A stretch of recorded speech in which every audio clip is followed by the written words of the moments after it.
Hello everyone. तो कैसे हैं आप सब डियर।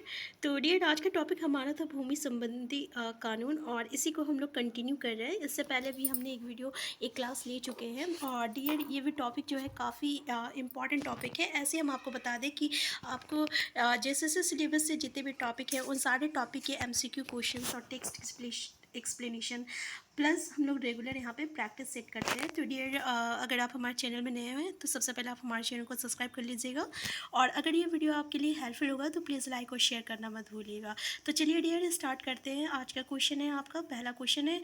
तो डियर भूमि संबंधी कानून में हम लोग छोटा नागपुर काश्तकारी अधिनियम 1908 के बारे में पढ़ रहे थे, जिसमें से हम लोग पहला क्लास कर चुके हैं। और आज के क्लास में हम लोग क्वेश्चन नंबर 11 से स्टार्ट करते हैं। ठीक है, पहला क्वेश्चन है आपका कि छोटा नागपुर में पहला सर्वे कब प्रारंभ किया गया था। तो देख लीजिए, पहला ऑप्शन है आपका 1862 में, दूसरा ऑप्शन है 1869 में, तीसरा ऑप्शन है 1903 में, और चौथा ऑप्शन है 1908 में। तो डियर कब पहला सर्वे कब हुआ था, तो याद रखिएगा इसका करेक्ट आंसर क्या है। आपका आंसर सी है, 1903 में जो है पहला सर्वे जो है प्रारंभ हुआ था।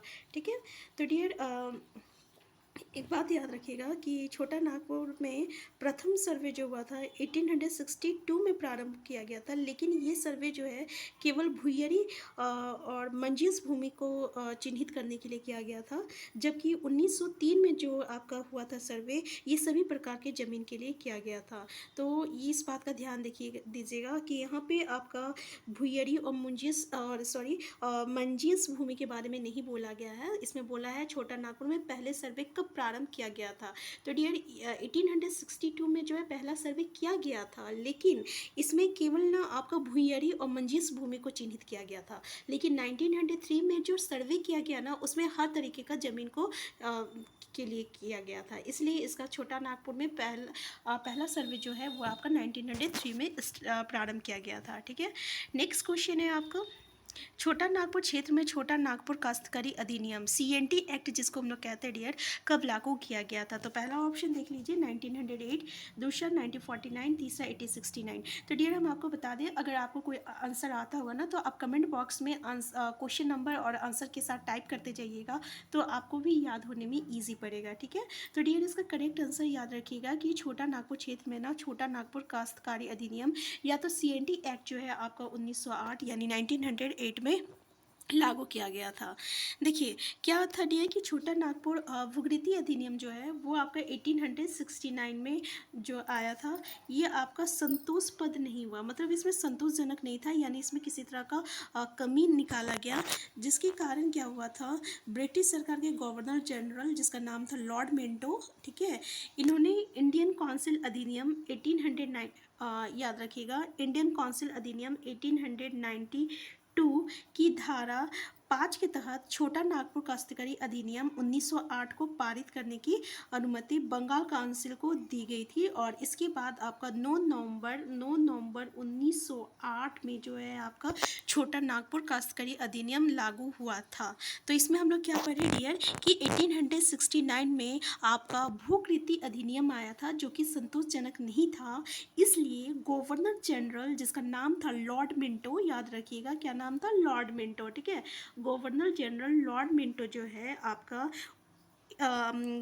1800 अधिनियम 1892 के तहत, ठीक है, यानी 1892 के तहत धारा 5 के तहत छोटा नागपुर काश्तकारी अधिनियम 1908 को आपका पारित किया गया था। और वही आपका नियम बनकर कब लागू किया गया, तो आपका 9 नवंबर को 1908 में ये लागू किया गया, 9 नवंबर 1908 में लागू किया गया था। तो ये भी याद रखिएगा, गवर्नर जनरल लॉर्ड मिंटो, ठीक है, और धारा कौन सा, 5, काउंसिल अधिनियम 1892 और धारा 5 इसके तहत।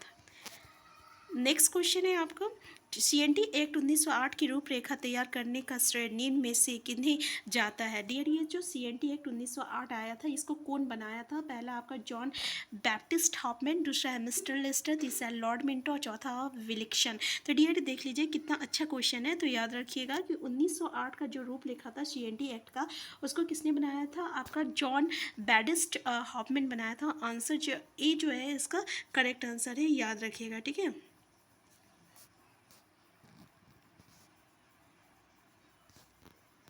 तो डियर इसमें ना आपका जो ये मिस्टर लिस्टर भी है ना, इनकी भी भूमिका थी, लेकिन आपका जो रूपरेखा तैयार किया गया था ये आपका जॉन बैप्टिस्ट हैपमैन था, लेकिन इसकी भी इसमें मतलब कि रोल था। ठीक है, ये याद रखिएगा।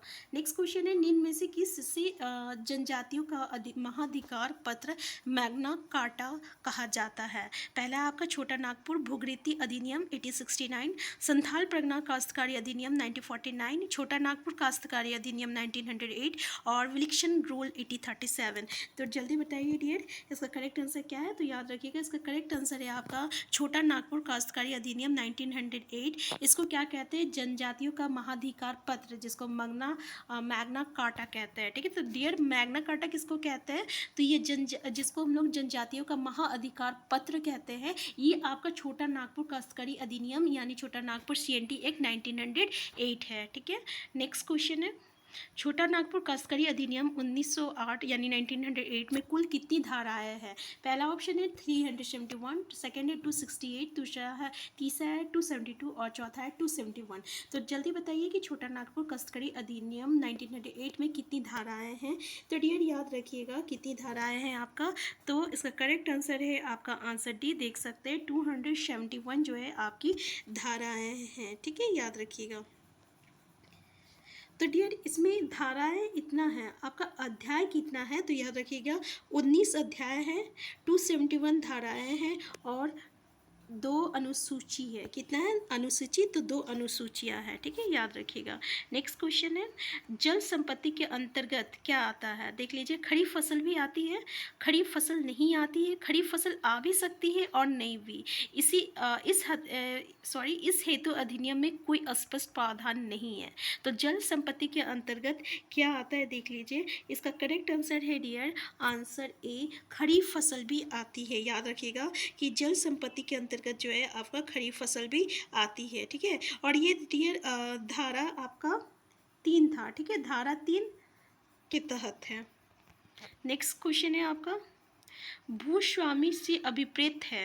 पहला वह व्यक्ति जिसने किसी काश्तकार को जमीन दिया हो, दूसरा इसके अंतर्गत सरकार भी आती है, तीसरा है ए और बी दोनों सही है और इनमें से कोई नहीं। तो डियर जल्दी बताइए कि भूस्वामी से अभिप्रेत है, इसका करेक्ट आंसर क्या है? तो इसका करेक्ट आंसर है आपका आंसर सी, यानी वो व्यक्ति जिसने किसी काश्तकार को जमीन दिया हो, ये भी आपका भूस्वामी के अंतर्गत आता है, इसके अंतर्गत सरकार भी आती है, यानी आंसर ए और बी दोनों सही है। इसका मतलब आंसर सी जो है ये करेक्ट आंसर है। ठीक है, नेक्स्ट क्वेश्चन है, लगान के प्रसंग में व्यवहित व्यवहार का प्रयोग आता है। पहला भुगतान, भुगतान में परिधान करना, परिदेय और परिधान या उपरोक्त सभी। तो डियर इसका करेक्ट आंसर क्या है? तो देख लीजिए, इसका करेक्ट आंसर है आंसर डी, लगान के प्रसंग में व्यवहित व्यवहार का प्रयोग जो आता है आपका भुगतान, भुगतान में परिधान करना और परिदेय और परिधान, यानी आंसर डी जो है इसका करेक्ट आंसर है। ठीक है, ये तीनों आता है।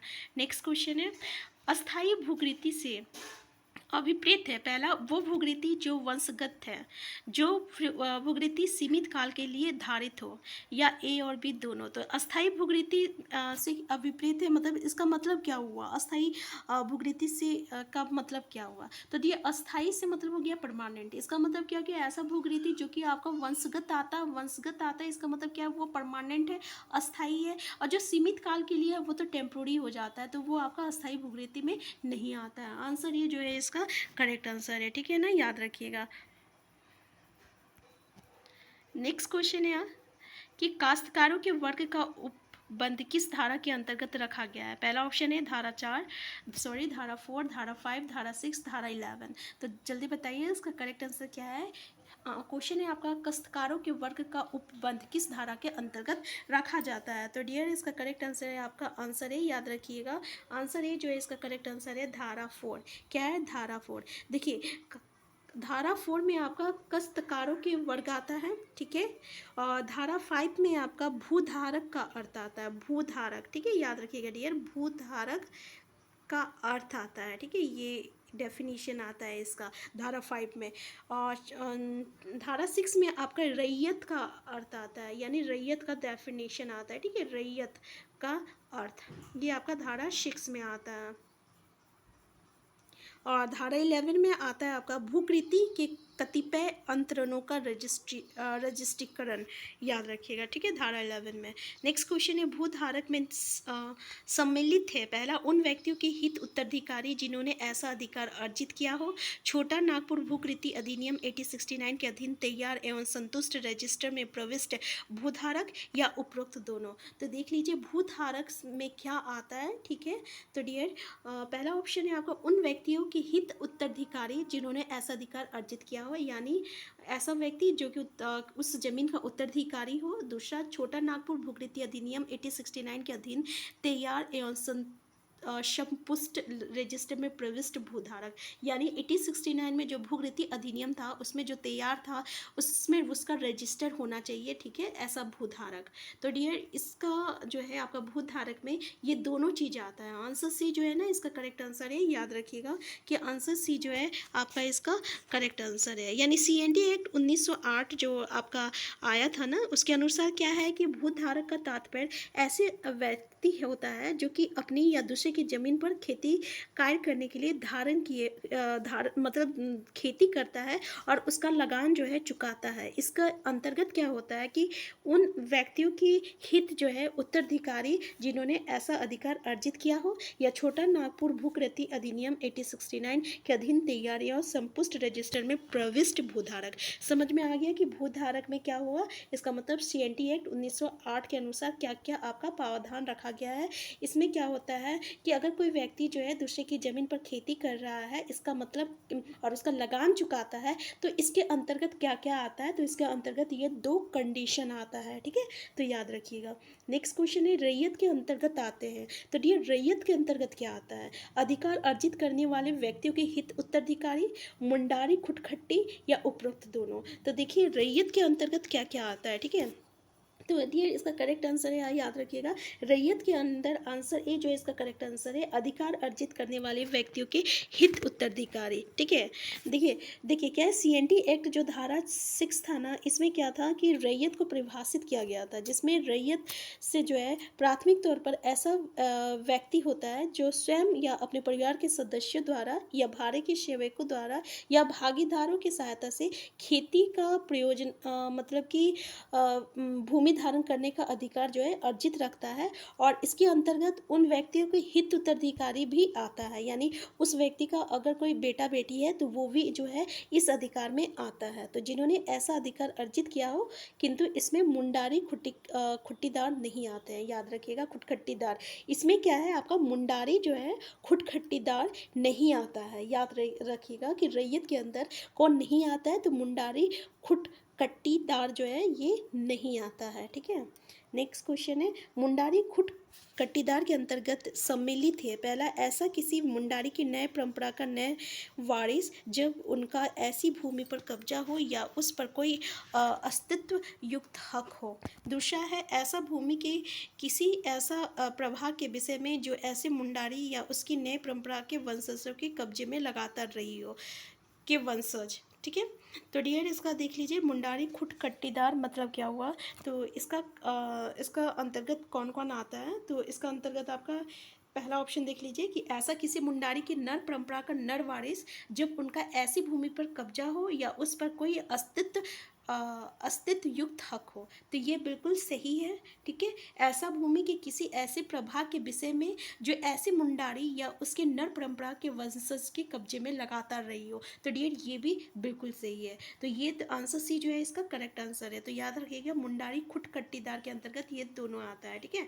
नेक्स्ट क्वेश्चन है, छोटा नागपुर काश्तकारी अधिनियम 1908 कि किस धारा में ये कहा गया है कि किसी भूधारक की जमीन का लगान जो अस्थायी बंदोबस्त के समय से प्रवर्तित नहीं हो तो उसमें कोई वृद्धि नहीं होगी। पहला है आपका धारा 9, दूसरा है धारा 10, तीसरा है धारा 11 और चौथा है आपका धारा 6। तो देख लीजिए कि छोटा नागपुर काश्तकारी अधिनियम 1908 की किस धारा में ये कहा गया है कि किसी भूधारक की जमीन का लगान जो है जो अस्थायी बंदोबस्त के समय से प्रवर्तित नहीं हुआ हो तो उसमें कोई वृद्धि नहीं होगी, ठीक है। तो क्वेश्चन समझ में आ गया आपको। तो इसका करेक्ट आंसर क्या है डियर, तो याद रखिएगा इसका करेक्ट आंसर जो है आपका आंसर ए है, ठीक है। करेक्ट आंसर क्या है आपका? आंसर ए है। धारा आपका 9 के तहत ये सब बताया गया है, ठीक है। तो याद रखिएगा कि धारा 9 के अंतर्गत क्या बताया गया है CNT एक्ट के द्वारा।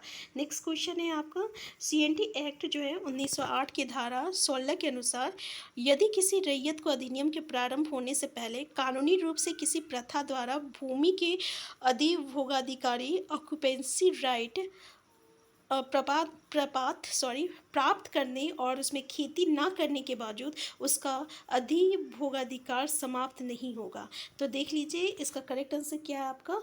तो इसका करेक्ट आंसर है आंसर डी, यानी 12 वर्ष। देखिए CNT, पहले क्वेश्चन समझिए क्या बोल रहा है। क्वेश्चन बोल रहा है कि CNT एक्ट 1908 के धारा 16 के अनुसार क्या है, यदि किसी रैयत को अधिनियम के प्रारंभ होने से पहले कानूनी रूप से किसी प्रथा द्वारा भूमि के अधिभोगाधिकार यानी ऑक्यूपेंसी राइट प्राप्त करने और उसमें खेती ना करने के बावजूद उसका अधिभोगाधिकार समाप्त नहीं होगा, यानी कितने वर्षों तक उसको, अगर वो किसी तरह का वहाँ पे खेती नहीं कर रहा है तो उसको वो कब तक समाप्त नहीं होगा, तो कम से कम 12 वर्ष तक वो समाप्त नहीं होगा, ठीक है, ये बोल रहा है।